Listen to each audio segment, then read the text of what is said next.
Thanks for checking out my hockey unit plan. Everything that you will need to teach an elementary hockey unit is included. The goal of this unit plan is to help teachers appropriately pace a skill unit, to teach directly towards a standard, to assess student growth, and to give your students a fun and engaging way to learn.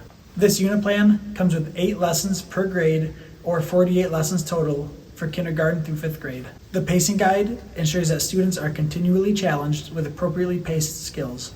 Grade level outcomes describe how well students are expected to perform by the end of the unit. Each skill is clearly outlined with critical features and teaching cues. The assessment sheet is available digitally or for print, tracking students' pre- and post-test scores for each skill.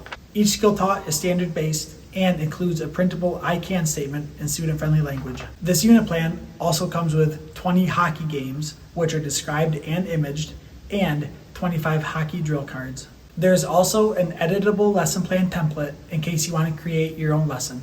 Let me know if you have any questions. I'll try to get back with you as quick as I can. Lastly, if you do decide to purchase, I would greatly appreciate a review. I'm always looking to improve my products. Thanks.